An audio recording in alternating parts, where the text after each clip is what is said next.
Good morning, welcome to big discussion. నేను రవిశంకర్ బిళ్ళ.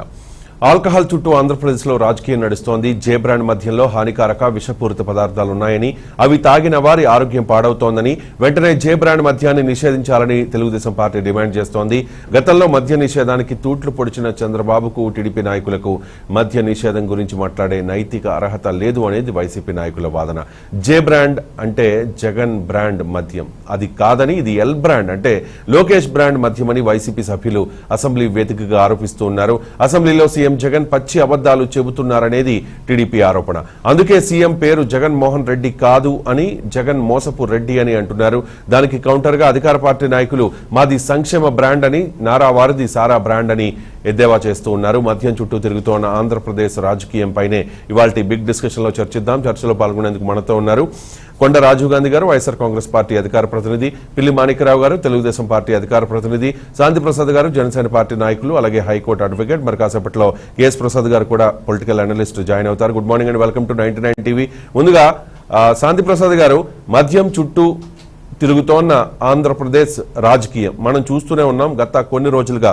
బహుశా ఈ సెషన్ ని బడ్జెట్ సెషన్ అనుకునే కంటే మద్యం సెషన్ అనుకుంటే బెటర్ ఏమో. ఎందుకంటే ఒకవైపు కల్తీ సారా మరణాలు, ఆ తర్వాత జే బ్రాండ్, ఇప్పుడు ఎల్ బ్రాండ్. ఏ రకంగా అసెంబ్లీని నడవకుండా చేసి, ఓకే అధికార పక్షం అండ్ ప్రతిపక్షం ఇద్దరికి బాధ్యత ఉంటుంది. అసెంబ్లీని సజావుగా నడపాల్సిన బాధ్యత అందరికంటే ఎక్కువ అధికార పార్టీకే ఉంటుంది. కానీ వాళ్ళు గొడవ చేస్తున్నారని చెప్పి వాళ్ళని సస్పెండ్ చేయడం, తర్వాత సభలో వీళ్లకు ఇష్టం వచ్చినట్లు మాట్లాడుకోవడం, అంటే పచ్చి అబద్దాలు చెబుతున్నారు అనేది తెలుగుదేశం పార్టీ నాయకులు చెబుతున్నమాట. నిన్న టీడీపీ సభ్యులు సస్పెండ్ అయిన వెంటనే జగన్మోహన్ రెడ్డి గారు మాట్లాడారు. ఆ మాటల్ని సత్యదూరం, పచ్చి అబద్దాలు అనేది తెలుగుదేశం పార్టీ నాయకులు చేస్తున్నారు. ఈ మొత్తం వ్యవహారం చూస్తే మీకు ఏమనిపిస్తోంది శాంతి ప్రసాద్ గారు? రవిశంకర్ గారు, మీకు ప్యానల్ ఉన్న సోదరులకు పెద్దలకు చూస్తున్న విషయంలో నమస్కారం. నమస్తే అండి. అయితే ఈ కల్తీ సారా గాని, అక్రమ సారా గాని ఇవన్నీ కూడా ఈరోజు కొత్తగా పుట్టినవి కావు, ఇప్పుడే తెర మీదకి వచ్చినవి కావు. గత ప్రభుత్వాల సమయాల్లో కూడా కొన్ని సందర్భాల్లో వచ్చినవి. మరణాలు కూడా జరగడం జరిగింది. దాని మీద విపరీతమైన అలజడి, ఆందోళన చేయటము, దాని మీద ప్రభుత్వాలు స్టేట్మెంట్ ఇవ్వడం జరిగింది. కాకపోతే ఈసారి కొత్తగా ఏంటంటే ఈ బ్రాండ్ల గురించి సంబంధించి డిస్కషన్ మరి జరుగుతుంది. అంటే ఇది జే బ్రాండ్ అని ఒకళ్ళు, ఎల్ బ్రాండ్ అని ఒకళ్ళు, సి బ్రాండ్ అని ఒకళ్ళు. సార్ నేనైతే ఒకటి చెప్తాను, దేశవ్యాప్తంగా ఒకే పాలసీ కావాలి అని అనుకున్నప్పుడు దేశవ్యాప్తంగా బ్రాండ్లు కూడా దాదాపు ఒకే రకంగా ఉంటాయి. కొన్ని ప్రాంతీయ పరిస్థితులు బట్టి ప్రాంతాల్లో ఉండే పారిశ్రామికవేత్తలు కొంతమంది వారి సంబంధించిన బ్రాండ్లు తయారు చేసుకోవచ్చు. నిన్న జగన్మోహన్ రెడ్డి గారు చెప్పినట్టుగా మేము లైసెన్స్లు ఇవ్వటం వరకే వాళ్ళు ఏ బ్రాండ్ పేరు పెట్టుకుంటారనే దాని గురించి మాకు సంబంధం లేని మాట. ఆ ఒక్క మాట వరకు వాస్తవం. ఏది ప్రెసిడెంట్ మెళ్ళ బూమ్ బూమ్ అనే కొద్దిగా సెటైర్ గా పిఎస్ పవన్ కళ్యాణ్ ధోరణిలో వచ్చేట్టుగా మాట్లాడారు. 999 పవర్ స్టార్. ఇప్పుడు వాళ్ళకి కావాల్సింది పవర్ స్టార్ కి సంబంధించిన పవర్ కావాలి వాళ్ళకి. వాళ్ళు దాన్ని ఎక్సకంగా మాట్లాడారు. వాళ్ళు ఎంత ఎక్సకంగా మాట్లాడినా మద్యం నియంత్రణ మీద ఎంత కంట్రోల్ ఉంటుందో కొన్ని పేర్లు వాడకూడదనే దాని మీద కూడా కొన్ని సాంప్రదాయాలు ఉంటాయి. దానికి చట్టాలేమి ఉండవు. వాళ్ళకి సూచించేటప్పుడు మనం సూచించే కంపెనీస్ యాక్ట్ గా కానీ లేకపోతే ఇతర చట్టాలు చేసినప్పుడు కొన్ని పేర్లు నిషిద్ధంగా ఉంటాయి. అటువంటిప్పుడు కొన్ని జాగ్రత్తలు తీసుకుంటే బాగుండేది. సరే వాళ్ళు తీసుకోలేదు, వాళ్ళు ఎందుకు వచ్చింది ఏంటది, అది చంద్రబాబు నాయుడు గారి సమయం నుంచి వచ్చినవి అని అంటారు. ఆ బ్రాండ్లు మౌలికమైన ప్రశ్న ఏంటంటే చంద్రబాబు నాయుడు చేసింది మీరు చేస్తారా? మరి చంద్రబాబు నాయుడు చేసింది మీరు చేసేట్లయితే అమరావతి ఎందుకు కట్టలేదు? అమరావతిని రాజధానిగా ఎందుకు కొనసాగించలేదు? పోలవరం మరి కొనసాగింపు ఎందుకు జరగలేదు 3 సంవత్సరాలుగా? అలాగే మరి మీ తండ్రి గారు లెగసీ అన్నప్పుడు మీరు రాయలసీమ నీటిపారుదల ప్రాజెక్టుల గురించి ఎందుకు తీసుకోలేదు? ఈ మద్యం కూడా ఎందుకు వచ్చింది? సార్ నేను ఇప్పుడు సీరియస్ ఎలిగేషన్ చేద్దాం అనుకుంటున్నాను. నేను మా సోదరుడు రాజీవ్ బాధపడ్డా కానీ ఎల్జీ పాలిమర్స్ దుర్ఘటన జరగటానికి కారణం ఏంటి? పీక్ కరోనా టైంలో 45 రోజుల పాటు ప్రజలు మందుకు దూరమై దాదాపు మందు మానేసి ఆ అలవాటుకు వచ్చిన ఆ సమయంలో ప్రజలు మందుకు దూరం అవుతున్నారు. ఏ తాగుబోతు అడిగాడని చెప్పేసి అత్యవసరంగా రాష్ట్ర ప్రభుత్వం కరోనా పీక్ టైంలో, లాక్డౌన్ టైంలో మందు విడుదల చేసింది. ఆ రోజు బారులు తీరిన ఆ చీమల లాంటి జనాలను మనం చూసాం. అదే శాంతిప్రసాద్ గారు, మహిళల అది అది అది అది కరెక్ట్ టైం లింక్ అయి ఉండొచ్చు. చెప్తాను. ఒక నిమిషం సార్, మీరు చెప్పింది కరెక్టే, దానికి కంటిన్యూగా నేను చెప్తున్నాను ఇది సపోర్ట్ చేస్తూ. అది కరెక్ట్ టైం అయి ఉండొచ్చు బహుశా, ఎందుకంటే సంపూర్ణ మద్య నిషేధం అనేది జగన్మోహన్ రెడ్డి గారు ఇచ్చిన ఒక హామీ కాబట్టి, ఎన్నికల మేనిఫెస్టోలో పెట్టిన ఒక హామీ కాబట్టి ప్రజలు ఐ మీన్ మందుబాబులు మద్యానికి దూరంగా ఉండాల్సిన ప్రత్యేక పరిస్థితి వచ్చింది కాబట్టి బహుశా అప్పుడు దాన్ని కంటిన్యూ చేసేస్తే సరిపోయేది. అదే కదా మీరు చెప్పేది? కంటిన్యూ చేస్తే బాగుండేది. అదే మంచి అవకాశం ఈ ప్రభుత్వానికి వచ్చిన మంచి అవకాశం. మానుకునేవి ఎవరన్నా ఇంకా మిగిలిన వాళ్ళు ఇప్పుడు, ఎందుకంటే ఈ మందులో ఉన్న చిన్న ఇదేంటంటే సార్, ఒక్కసారిగా మందు మానేస్తే వాళ్ళకి విపరీతమైన మానసిక ఆందోళనలు, శారీరక ఇబ్బందులు, అనారోగ్య సమస్యలు వస్తాయి. కానీ ఆ 45 రోజుల సమయంలో ఏ ఒక్క వార్తాపత్రికలో గాని మీడియా సంస్థలో గాని మందు బాబులు ఈ రకమైన ఇబ్బందులతో ఆసుపత్రుల్లో చేరారు అనే వార్త ఒక్కటి రాలా ఏ మీడియా సంస్థ. అదే సార్, అక్కడక్కడ అంటే చాలా మైన్యూట్ సార్, ఎక్కడో 1% కొంతమంది బిహేవ్ చేస్తున్నారు అని చెప్పి ఎర్రగడ్డ ప్రభుత్వ ఆసుపత్రి ఐ మీన్ మెంటల్ హాస్పిటల్లో కూడా కొంతమంది జాయిన్ అయ్యారంట. కానీ కొద్ది మంది మాత్రమే, నాకు తెలిసి ఆ పర్సంటేజ్ 0.01 అంటే 10,000 మందిలో ఒకళ్ళు అయి ఉండొచ్చు మేబీ. అది పెద్ద అది డాక్టర్ మొత్తం ఆ మందు అలవాటు చేయించవచ్చు, దాన్ని డీఎడిక్షన్ చేయించవచ్చు. కానీ ఇక్కడ సువర్ణ అవకాశం జగన్మోహన్ రెడ్డి గారు తన నవరత్నాల హామీలో ఒక భాగమైంది, రాష్ట్ర ప్రజలకు ఇచ్చిన అత్యంత ముఖ్యమైన హామీలో ఒక ముఖ్యమైన హామీని ఆ రకంగా కోల్పోవడం జరిగింది. ఇక తర్వాత ఎల్జీ పాలిమర్స్ బై ప్రొడక్ట్ ఏంటండి? పెట్ బాటిల్స్. పెట్ బాటిల్స్ దేనికి కావాలనుకున్నారు? ఈ మందు సప్లై చేయడానికే కదా. మరి ఆ రోజు మీరు ఈ రాష్ట్ర ప్రభుత్వం హడావుడిగా పరిగెత్తి ₹1 కోటి అక్కడ వాళ్ళకి విరాళాలు ఇచ్చింది. ఆ కంపెనీ నుంచి ఇప్పించకుండా రాష్ట్ర ప్రభుత్వం ఖజానా నుంచి ఇప్పించారు. ఎందుకు ఇప్పించారు? ఇప్పుడు ఏర్లే పారుతుంది వారణం. ఇది వారణం వాహిని. ఇది ఏంటంటే బంగాళాఖాతం ఎండిపోద్దేమో కానీ ఈ సారా అమ్మకాలు ఇవన్నీ ఎండిపోయి కనపడుతుంది మన రాష్ట్రంలో. కృష్ణానదిలో నీళ్లు కనపడకపోవచ్చు కానీ ఈ గ్రామాన మట్టికి ఈ సారాలు, ఈ కల్తీ సారా, కాపు సారాలు, లేకపోతే మందులు. సార్ శాంతిప్రసాద్ గారు ఒక క్లారిటీ ఇవ్వండి సార్. ఇప్పుడు జగన్మోహన్ రెడ్డి గారు నేను అసెంబ్లీలో ఏం చెప్పారు? ఒక్క డిస్టిలరీ గానీ బ్రూవరీ గానీ మా ప్రభుత్వ హయాంలో నెలకొల్పబడలేదు. ఇప్పుడు ఏదైతే మీరు చెప్తున్నారో ఈ president medal, 999 power star, legend whisky, ఇవన్నీ కూడా చంద్రబాబు నాయుడు గారి హయాంలో మాత్రమే పర్మిషన్స్ ఇచ్చినవి అని చెప్పి ఏది నిజం దీనిలో? ఏది నిజం? అప్పుడు పర్మిషన్స్ ఇచ్చారు కాబట్టి ఏళ్ళు కంటిన్యూ చేస్తున్నారా? ఇచ్చిన డిస్టిలరీకి మీరు ఎందుకు లైసెన్స్ కొనసాగిస్తున్నారు? ఆ డిస్టిలరీస్ దేనికోసం వాడతారు? లిక్కర్ తయారు చేయడం కానీ, స్పిరిట్ కానీ, లేదంటే మెడిసినల్ సంబంధించిన స్పిరిట్ తయారు చేయడానికి. దాని మెడిసిన్ సంబంధించిన వాటికి వాడటానికి మీరు ఎందుకు దాని వైపుగా డ్రైవ్ చేయరు మీరు వాటిని? మరి మందు తయారీదానికి ఎందుకు మీరు కొనసాగిస్తున్నారంటే మీ మద్య నిషేధం, ఇది మద్య నిషేధమా, మద్య నియంత్రణ? అసలు మీ పాలసీ ఏంటి? దశల వారి మద్య నిషేధమే కదా మీ పాలసీ, లేదా దశల వారి మద్య నియంత్రణ?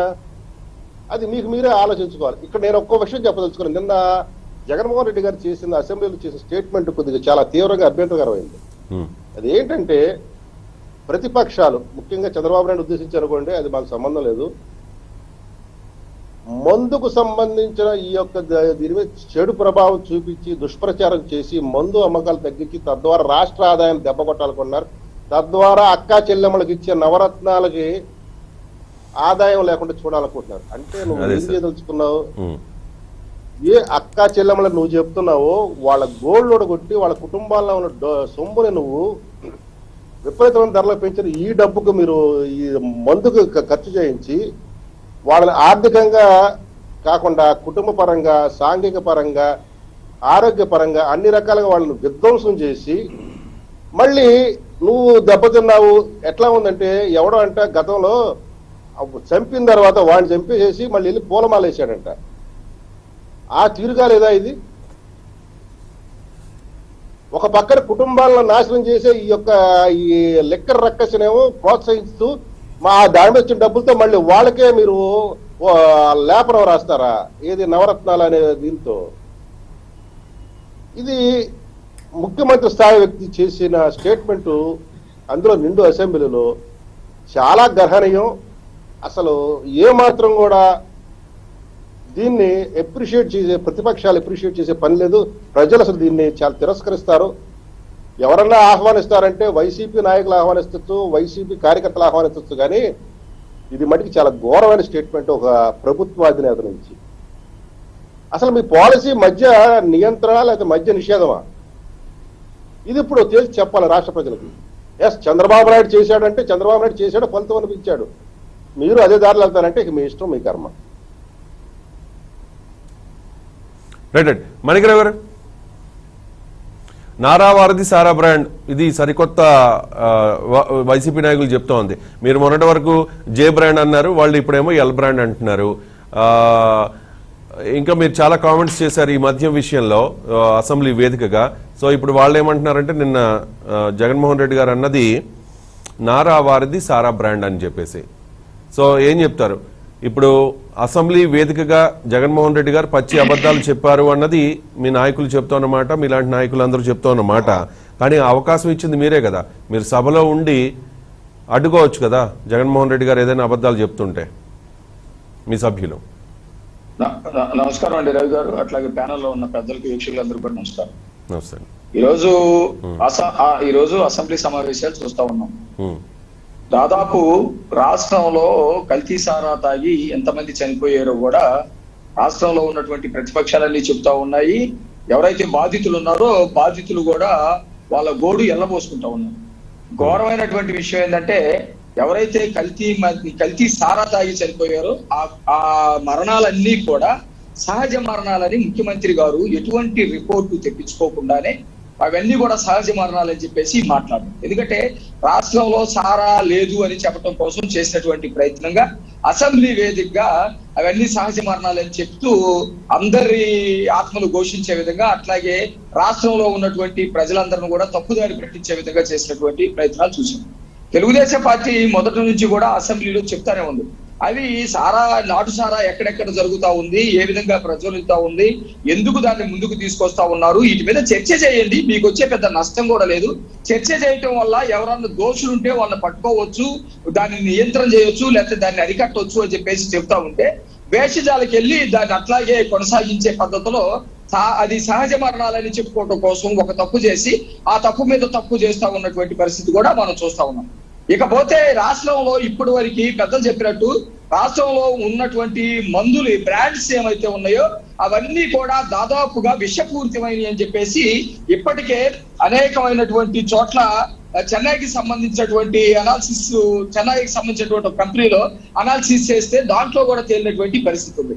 ఇంతకు ముందు ఎప్పుడూ విననటువంటి బ్రాండ్లు. వాస్తవానికి కోవిడ్ వచ్చిన సందర్భంలో దేశ ప్రజలు, ప్రపంచ ప్రజలందరూ కూడా చావు బతికితే చాలరా బాబు అనే పద్ధతిలో ఉన్నప్పుడు అందరూ కనీసం బయటికి వెళ్ళి తిండి గింజలు లేకపోతే నిత్యావసర వస్తువులు కూడా తెచ్చుకోకుండా ఏదో విధంగా బ్రతుకుదామని మిగతా ఉన్నటువంటి వ్యసనాలన్నీ కూడా మారుకున్నటువంటి పరిస్థితుల్లో జగన్మోహన్ రెడ్డి కేవలం ఆదాయం కోసం మాత్రమే వాటిని ఓపెన్ చేసి వాటిని విపరీతంగా రేట్లు పెంచేసి ఆ రేట్లు పెంచింది కూడా మారడం కోసమని ప్రజల్ని నమ్మించే పద్ధతి చేసి ఇదంతా కూడా రాష్ట్ర ప్రజలు చూశారు.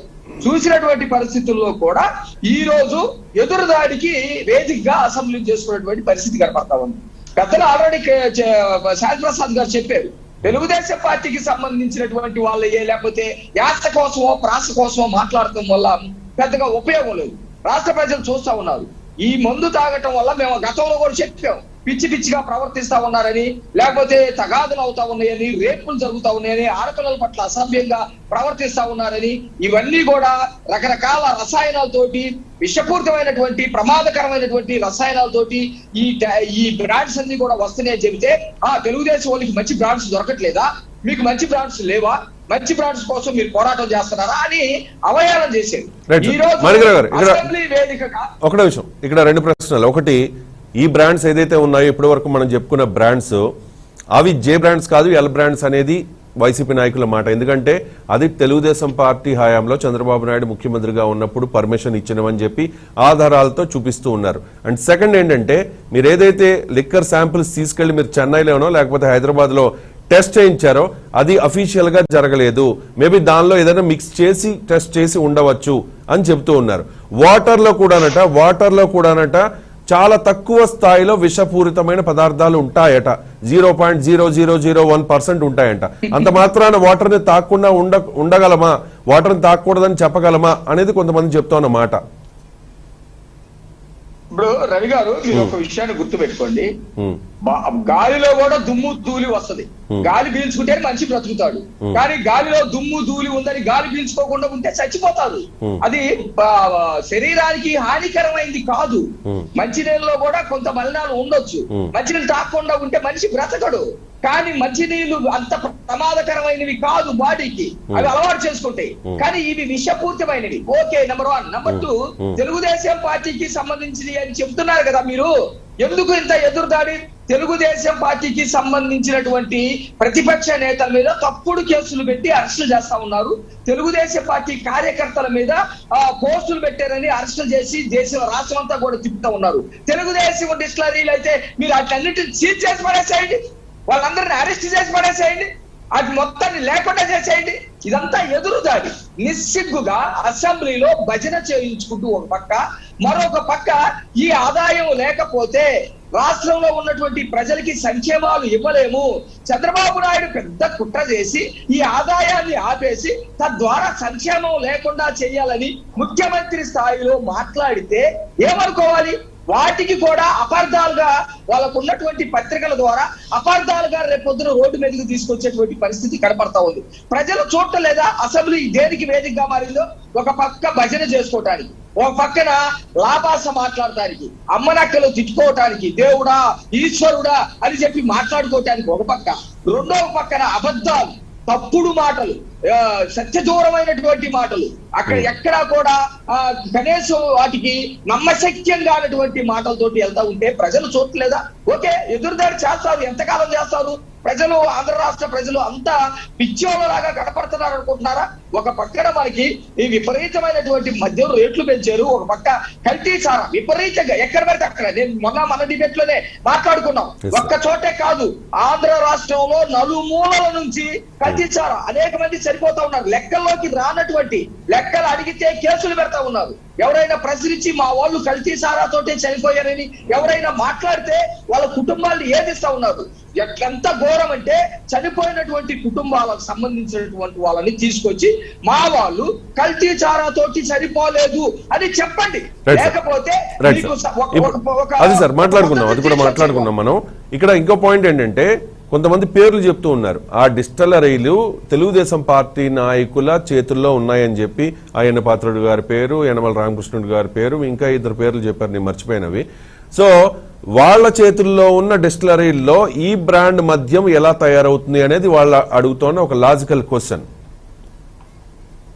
ఇప్పుడు అదే మనం ఏదన్నా మాట్లాడితే కాస్త సిగ్గుపడాలి, కాస్త వాస్తవం ఉండాలి, కాస్త ఏం చెప్తున్నావో ప్రజలకు ఉండాలి. నిజంగా మీరు చెప్పిన వాళ్ళైతే అదే ఎవరైతే అయ్యన్న పాత్రుడు గారు ఉన్నారో ఆయన మీద ఒక చిన్న ఉద్యోగం చేత SC ST అట్రాసిటీ కేసు పెట్టించారు. నిజంగా కనుక ఉంటే మేము ఛాలెంజ్ చేస్తున్నాం కదా, మీరు వెళ్ళండి, దాన్ని ఆపేసేయండి, కేసులు కట్టండి, ప్రజలకు చూపించండి. కాదు కదా, మీకు సంబంధించినటువంటి SBI డిజిటల్ని మిథున్ రెడ్డిది కాదా ఈ కంపెనీకి? ఇందాక పెద్ద ఆయన శాంతి ప్రసాద్ అన్న మాట్లాడుతూ ఆపాడు.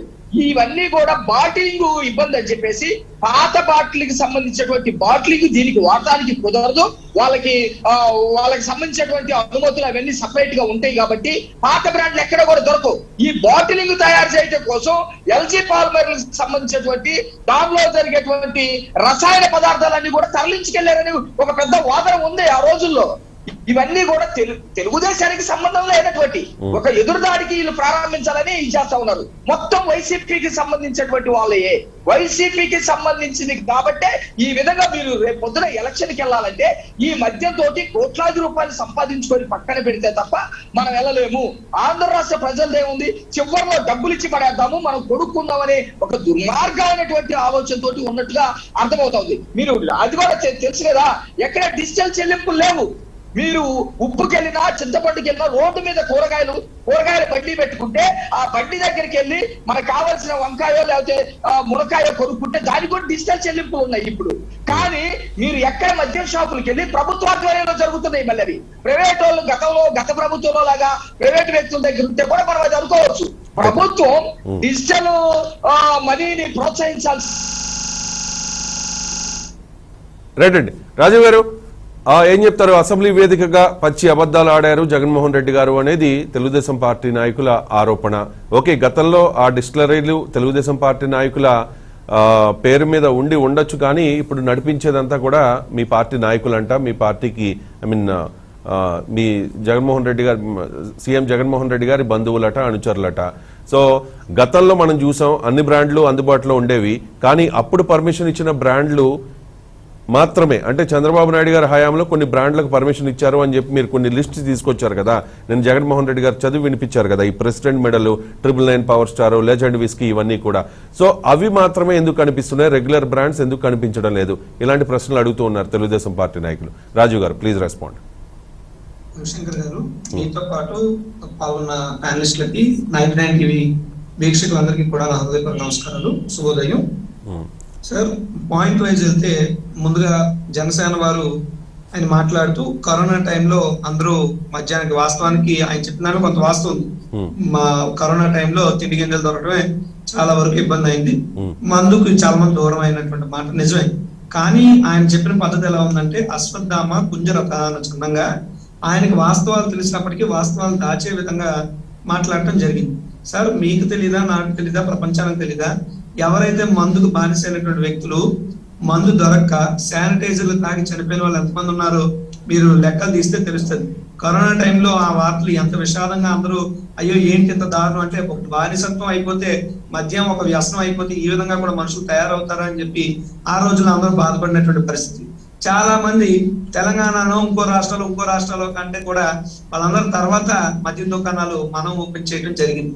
ఇది కేవలం ఉద్దేశపూర్వకంగా ప్రభుత్వం మీద ఏదో దాడి చేయాలి, విమర్శ చేయాలి అని చెప్పి మాట్లాడటమే తప్ప జనసేన వారు మాట్లాడినటువంటి మాటలు అవాస్తవం. నెంబర్ 1. నెంబర్ 2, నేను అడుగుతున్నా జనసేన పార్టీని కానీ తెలుగుదేశం పార్టీని కానీ, ఆ రోజుల్లో మీరంతా కలిసే కదా చంద్రబాబు నాయుడు కోటేమని అడిగింది మీ నాయకుడే కదా. మరి అదే చంద్రబాబు నాయుడు ప్రభుత్వంలో మద్యాన్ని హెల్త్ డ్రింక్ గా ప్రమోట్ చేస్తానని చెప్పి ఆ సంబంధిత శాఖ మంత్రి మాట్లాడినప్పుడు మరి మీ నోర్లు ఆ రోజు ఎందుకు బయటికి మాట్లాడలేకపోయాయి? మీ చెవులు ఎందుకు కనబడకుండా ఉండిపోయి మీ చెవులకు ఎందుకు వినబడలేదని అడుగుతున్నాను నేను. మీ కళ్ళు ఎందుకు మూసుకున్నారని అడుగుతున్నాను. సరే, మీరు అప్పుడు ఏదో తప్పు చేశారు అనుకోండి, తర్వాత మీకు ప్రజలు బుద్ధి చెప్పారు ఎన్నికల్లో. సరే, మళ్ళీ మీరు ఏమన్నా మారారంటే ఏం మారారు? మీరు ఏ పార్టీతో అయితే పొత్తు పెట్టుకున్నారో బీజేపీ పార్టీతో, ఆ బీజేపీ పార్టీ యొక్క రాష్ట్ర అధ్యక్షుడు సోము వీర్రాజు గారు మీటింగ్ పెట్టి ఏం మాట్లాడండి? ఆయన 50 రూపాయలకి మద్యాన్ని బాటిల్ ఇస్తాను, నేను మద్యాన్ని ఏరులై పారిస్తాను, వరదలై పారిస్తానంటే మరి ఏమి పవన్ కళ్యాణ్ ఎందుకు మాట్లాడలేదు? తప్పు సోము వీర్రాజు గారు ఇలాంటి దిక్కుమాల పాలసీలు పెట్టుకుంటే మీతో మేము ఉండమని చెప్పి మీరు ఎందుకు బహిర్గతంగా చెప్పలేకపోయారు?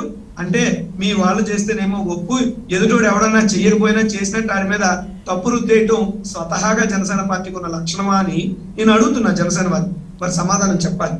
తర్వాత డిస్టిలరీస్ ఎందుకు మూసేయలేదు అని జనసేన వారిని తెలుగుదేశం పార్టీ వారిని అడుగుతున్నారు మమ్మల్ని. సార్, నేను ఒకటే అడుగుతున్నా, నిజంగా ఏదైతే యాజ్ పర్ నార్మ్స్ ప్రకారం వాళ్ళు డిస్టిలరీస్ కానీ మెయింటైన్ చేసి చేయకపోతే ఖచ్చితంగా దాని మీద గవర్నమెంట్ యాక్షన్ ఉంటుంది. గవర్నమెంట్ ఏమి చేతులు ముడుచు కూర్చోదు, ఎవరి మీద వ్యక్తిగతమైనటువంటి దీని మీద మా ప్రభుత్వం వెళ్ళదు. నిజంగా ఫర్ సపోజ్ తెలుగుదేశం పార్టీ వారి డిస్టిలరీస్ వాళ్ళు సరిగా ప్రాసెస్ చేయలేదనో, సరిగా లైసెన్సులు లేకుండా నడుపుతున్నారనో ఏమన్నా ఉంటే వాటిని కానీ మీరు నిజంగా మూసుండి ఉంటే వీళ్ళు ఏం మాట్లాడేవారో తెలుసండి? కక్ష సాధింపు, ఉద్దేశపూర్వకంగా జగన్మోహన్ రెడ్డి కక్ష సాధిస్తున్నాడని ఈ పెద్ద మనుషులే మళ్ళీ డిబేట్లలోకి వచ్చి మాట్లాడేటువంటి వ్యక్తులు. ఎందుకు ఇంత స్పష్టంగా నేను చెప్తున్నానంటే ఈ పెద్ద మనుషులే కదండి బ్రాండ్లు యొక్క రేట్లు పెరిగిపోతున్నాయని మాట్లాడింది వీరే, రేట్లు తగ్గిస్తే ఎందుకు తగ్గించారని మాట్లాడింది వీరే.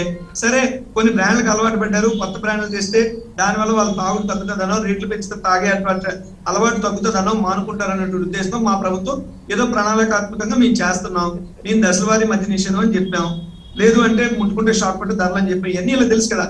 తెలిసి ప్రజల అంగీకరించే మా కోట్లు వేసినప్పుడు మేము మద్యం రేట్లు పెంచినప్పుడు ఈ పెద్ద మనుషులు ఎందుకు మాట్లాడాలండి? ఏమది ప్రభుత్వ పాలసీ, వాళ్ళ ఎన్నికల్లో చెప్పే వచ్చారని ఒక మూల కూర్చోవచ్చు కదా. అంటే ఏదో ఒక దాడి చేయడమే వీళ్ళకి పని తప్ప వేరే పని లేదని చెప్పడానికి ఇది ఎగ్జాంపుల్. తర్వాత పోతే తప్పులు చేస్తే మమ్మల్ని పట్టుకోండి, కేసులు పెట్టండి, ఇన్ని మాటలు మాట్లాడుతున్నారే. ఇదే అచ్చునండి మేము ఈఎస్ఐ స్కామ్ లో 200 కోట్ల పైన దొంగ దొరికిపోతే అరెస్ట్ చేస్తే ఏం మాట్లాడారు? బీసీలు అని మాట్లాడారు, కక్ష సాధింపు అని మాట్లాడారు. సరే ఆరోగ్యం వంగపెట్టి 2 నెలలు హాస్పిటల్లో దాక్కున్నాడు ఆయన. సరే కొల్లు రవీంద్ర ఒక మర్డర్ కేసులో అరెస్ట్ అయితే మళ్ళీ బీసీలు, మళ్ళీ కక్ష సాధింపు. అంటే ఏం చెయ్యకపోతేనేమో ఎందుకు చేయలేదు, చేస్తేనేమో కక్ష సాధింపు. దీన్ని కాదా సార్ అందితే జుత్తు లేకపోతే కాళ్ళు పట్టుకునే రకాలని వీళ్ళని కాక ఇంకెవరిని అంటారని చెప్పి అడుగుతున్నా. ప్రభుత్వం మీద దాడి ఎందుకు చేస్తున్నారు? నేను ముమ్మాడిగా చెప్తున్నా, జంగారెడ్డి గూడెం మరణాలు అనేటువంటివి సహజ మరణాలని on the floor Jaganmohan Reddy గారు చెప్పారు. ఇప్పుడు మీరు అడుగుతున్నారు ఏ రిపోర్ట్ ప్రకారం మీరు చెప్పారని. అసలు మీకే రిపోర్ట్ ఉందని కల్తీ మరణాలు అంటున్నారు? మీకే రిపోర్ట్ ఉంది అంటే మీ పనికి మళ్ళీ పచ్చ మీడియాలో రాసిన రాతలు తెచ్చి అవి చూపించేసి అవి మీకున్న ఆధారాలా, అవి మీకున్న రిపోర్ట్లా? ఏ ఉద్దేశంతో ప్రభుత్వం మీద ఇది తప్పితే వేరే అంశాలు లేవా? రాష్ట్రంలో ఎన్ని అంశాలు ఉన్నాయి, దేని మీద చర్చ జరగాలి? అసెంబ్లీలో కూర్చొని చిడతలు వాయించబెట్టండి అంటే చిడతలు వాయించుకోండి ఇంట్లో అని చెప్పి ప్రజలు కూర్చోబెట్టారని చెప్పి మా పార్టీ నాయకులు కొంతమంది అసెంబ్లీకి పంపించి చంద్రబాబు నాయుడు చిడతలు వాయిస్తారా? స్పీకర్ మీద కాగితాలు చింపేస్తారా? ఇదా మీకున్న సంస్కారం, ఇదా మీకున్న సభ్యత? ఎటు తీసుకెళ్తున్నారు రాష్ట్రాన్ని ప్రతిపక్ష పార్టీలు? నేను అడుగుతున్నా, నేను చెప్తున్నా సార్, ప్రజలకు వాస్తవాలు తెలుసు. మా ప్రభుత్వం వచ్చిన తర్వాత 16 మెడికల్ కాలేజీలకి మేము అనుమతులు తెచ్చాం. చంద్రబాబు నాయుడు వచ్చిన తర్వాత 2014లో కానీ ఆయన ముఖ్యమంత్రి అయిన తర్వాత కానీ ముందు కానీ తర్వాత కానీ అయినప్పుడు కానీ 14 డిస్టిలరీలకు ఆయన పర్మిషన్ ఇచ్చారు. అందుకే అంటున్నాను మాది సంక్షేమ బ్రాండ్, నారా వారిదేమో సారా బ్రాండ్. నారా చంద్రబాబు నాయుడు కాదు, సారా చంద్రబాబు నాయుడు అని ప్రజలు తెలుసుకున్నారు. ఈరోజు వాస్తవాలు తెలిసి ఉద్దేశపూర్వకంగా మా ప్రభుత్వం ఆ బ్రాండ్ అన్ని మేము తెచ్చినట్టంటే నిజానికి తెలియనోడైతే నమ్ముతాడు. ఈరోజు వాస్తవాలు రాజీవ్ గాంధీ చెప్పాడనో జగన్మోహన్ రెడ్డి గారు చెప్పారనో కాదు, ఆర్టీఐ అనేటువంటిది మనకు చట్టం పెట్టండి, తీసుకోండి. ఏ డిస్టిలరీలు ఏ ప్రభుత్వ హయాంలో వచ్చినాయో తీయండి, ఏ డిస్టిలరీ నుండి ఏ బ్రాండ్లు వస్తున్నాయో తీయండి. అంతే తప్పితే మీరు మూసేయలేదు ఆపేయలేదు అంటే ప్రభుత్వానికి ఒక పాలసీ ఉంటుంది, పాలసీ ప్రకారం వెళ్తున్నారు. ఇక్కడ కల్తీ మద్యం తయారైతే మేము ఆపుతాం కానీ గవర్నమెంట్ లైసెన్స్లు ఇచ్చిన తర్వాత ఎందుకు ఆపుతారండి? ఆపాల్సినటువంటి పద్ధతిలో ఆపాలి. ఎస్, ఆదాయ మార్గంలో ఉంటుంది, పన్నులు అనేటువంటి ఆదాయం వస్తుంది, వచ్చినటువంటి ఆదాయాన్ని సంక్షేమానికి ఖర్చు పెడతారు. ఇప్పుడు ఆయన మాట్లాడుతున్నటువంటి మాట ఎలా ఉందంటే మద్యం మీద వచ్చే ఆదాయాన్నట మిగతా వాటికి ఎలా ఖర్చు పెడతారంటే రేపు గతంలో మీరు తెలుగుదేశం పార్టీతో ఉన్నారు కదా, మద్యం మీద వచ్చిన ఆదాయం ఖర్చు పెట్టదా? మద్యం మీద వచ్చిన ఆదాయం దేశంలో ఎక్కడ ఖర్చు పెట్టట్లేదా? ఏం మాట్లాడుతున్నాం? మనం ఉద్దేశపూర్వకంగా దాడికి చేయడం కాదు, సబ్జెక్ట్ తోని. లేదు అంటే ఒక అడ్మినిస్ట్రేటివ్ ఎలా చేస్తారు? ప్రతి దగ్గర కూడా పన్నులు ఉంటాయి, వేసినటువంటి పన్నులు కేంద్రం వాటాలు ఉంటాయి, రాష్ట్రం వాటాలు ఉంటాయి, మళ్ళీ దాన్ని తీసుకొచ్చి ప్రజల కోసం ఖర్చు పెడతారు. ఇక్కడ ఇంకో రకం ఏంటంటే సంక్షేమ పథకాలు ఎవరికి ఇస్తాం? బీపీఎల్ కింద ఉన్న వాళ్ళకి ఇస్తాం, బిలో పవర్టీ లైన్ వాళ్ళకి. ఈ మిగతా మద్యం బీపీఎల్ లో తాగుతారు, ఇంకెవరు మద్యం తాగరా? అంటే మీరు చెప్పేది కాస్త మీకు తెలిసి ఉండి కూడా ఉద్దేశపూర్వకంగా జనసేన వారు మాట్లాడటం ఒక తప్పని నేను అనిపిస్తుంది. ఖచ్చితంగా మద్యం మీదే కాదు, పనుల మీద కాదు, ఏది వచ్చినా సంక్షేమానికి ఏది ఖర్చు పెట్టాలో అది ఖర్చు పెడతాం, అభివృద్ధికి ఏం ఖర్చు పెట్టాలో అది ఖర్చు పెడతాం. వీళ్ళు చేసేటటువంటి అవాస్తవాలు, సత్యదూరమైనటువంటి ఆరోపణలు మీ నిజాలు చెప్తాం. పవర్ స్టార్ 999 రాలేదా? లెజెండ్ విస్కీ రాలేదా? భూమ్ భూమ్ ఎవరు తెచ్చారు? ఇవన్నీ తెచ్చింది మీరు. అఫీషియల్ గా చంద్రబాబు నాయుడు గారు ఆయన టీడీపీ పార్టీ ఆఫీస్ అకౌంట్ లో కానీ సిబిఎన్ ట్విట్టర్ లో కానీ ఇవన్నీ మా ప్రభుత్వ బ్రాండ్ దుష్ప్రచారం చేసి మీరు కదా. ఇప్పుడు మేము నిరూపించాం కదా, తప్పు అయిపోయిందని ముగ్గురు నేలకు రాసి క్షమాపణ చెప్తారా చంద్రబాబు నాయుడు గారు? తప్పు అయిపోయిందని చెప్తారా తెలుగుదేశం పార్టీ వారు? అంటే మీరు ఉద్దేశపూర్వకంగా దాడి చేయటం, మేము నిజాలు తెప్పిన తర్వాత ఉంటాయి మీరు మూసేయండి, మూసేస్తే కక్ష సాధింపు. ఇంక ఇది తప్పితే వేరే పని లేకుండా ప్రతిపక్షాలకు పోయి ఈ రోజు మీరు అన్నట్టు ఒక రకమైనటువంటి దురదృష్టకరమే. ఈ రోజు ఆ సెషన్ ని కూడా చాలా దారుణంగా గవర్నర్ ప్రసంగాన్ని ఎవరైనా అడ్డుకుంటారండి? గోబ్యాక్ గవర్నర్ అంటారా సార్ ఎవరైనా? ఎటు తీసుకుపోతున్నారు సార్ ఈ రాష్ట్రాన్ని? నేను ఈ రోజు చెప్తున్నాను, ఇటువంటి నాయకుల్ని మళ్ళీ ఖచ్చితంగా 24లో మన 23తో మిగిలిపెట్టి చంద్రబాబు నాయుడు గారు రేపు 2-3కి పరిమితం అవుతారు తప్పితే ఇలాంటి వాళ్ళని అసెంబ్లీకి పంపించినందుకు వాళ్ళ నియోజకవర్గ ప్రజలు కూడా సిగ్గుపడుతున్నారు ఈ రోజు. రైట్ రాజు గారు, ఇప్పుడు సంక్షేమ పథకాలు అమలు చేసేందుకు మద్యం ద్వారా వచ్చే ఆదాయాన్ని వినియోగిస్తున్నామని చెప్పి అసెంబ్లీ వేదికగా జగన్మోహన్ రెడ్డి గారు సీఎం హోదాలో చెప్పడం ఎంతవరకు కరెక్ట్? ఓకే, సంక్షేమ పథకాలు ఇవ్వండి అంటే దానికి ఇతర ఆదాయ మార్గాలను చూసుకోవాలి, లేకపోతే సంపదను సృష్టించాలి. అంతేగాని మేము మందు అమ్ముతాం దాని ద్వారా వచ్చిన డబ్బుతో మేము సంక్షేమ పథకాలు ఇస్తామంటే అంటే అది వినడానికి కాస్త ఇబ్బందిగా ఉంది కదా. అదే శాంతి ప్రసాద్ గారు చెప్పిన మాట. సార్ ఇప్పుడు ఒక మాట చెప్తాను.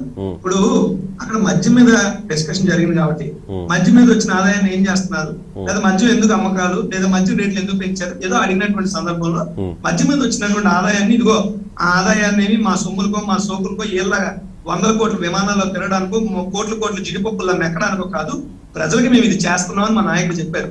అందులో మద్యం మీద వచ్చిన దాంతో ఇవన్నీ చేస్తున్నామని చెప్పాల. మద్యం అమ్మకాలు ఎంత, దాని మీద వచ్చిన ఆదాయం ఎంత, దాని మీద ఇచ్చినటువంటి సంక్షేమం ఎంత? మేము ఇచ్చినటువంటి సంక్షేమం సార్ దాదాపు 1,35,000 కోట్ల రూపాయలు సంక్షేమానికి మేము వెచ్చించాం సార్. ఏదో మధ్య మీద వచ్చిందా? ఆయన చెప్పినటువంటి సందర్భాన్ని మనం ఆలోచించాలి తప్పితే ఏదో మద్యం అమ్మే రాష్ట్రాన్ని నడుపుతున్నాం అన్న చందంగా ఏదో కట్టుకట్లు వెళ్తుంటే అది ఎంతవరకు వాస్తవం ఒప్పుకుంటాం మేము. కాబట్టి ముఖ్యమంత్రి గారు అన్నటువంటి ఆ పరిస్థితులు వేరు, అది వేరు, వాస్తవం ఇది నేను ఇప్పుడు చెప్తుంది. రైట్ రాజు గారు, ఇంకో పాయింట్ ఏంటంటే మద్యం ద్వారా ప్రభుత్వానికి వచ్చే ఆదాయం కంటే ఆ మద్యం ద్వారా వైసీపీ నాయకుల జేబుల్లోకి వెళ్లేది చాలా ఎక్కువ అంట, నిజమేనా? సార్ నేను ఈరోజు చెప్తున్నా, మా నాయకులు గాని మా కార్యకర్తలు గాని ఎవరైనా అంటే నేను ఇది ఓపెన్ గా రాష్ట్ర ప్రజలకు తెలియాలి.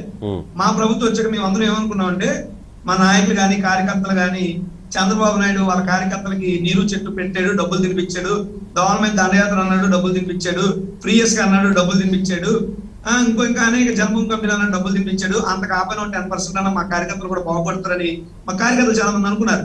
ఈ రోజు మా కార్యకర్తలు అందరూ బాధపడుతున్నారు. బట్ బాధపడిన గర్వంగా ఉన్నారు. ఎందుకంటే ఎంత నిజాయితీ కలిగిన నాయకుడిని రాష్ట్రాన్ని మేము అంతా అందించామని.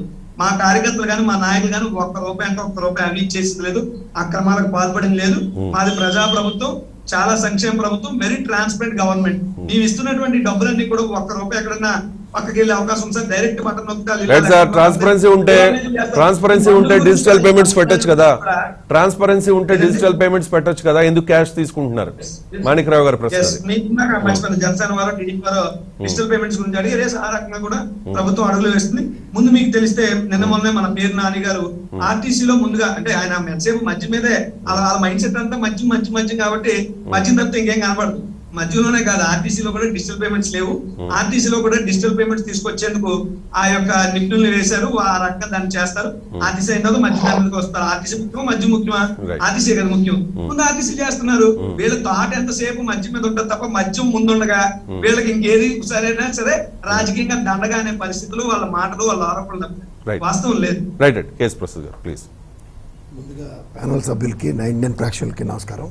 నా గొంతుకు కొంచెం బాగోలేదు, దయించి కోఆపరేట్ చేయండి ప్లీజ్. నాకు కొంచెం ఆర్గ్యుమెంట్కి వాళ్ళ అవకాశం ఇవ్వకండి ప్లీజ్.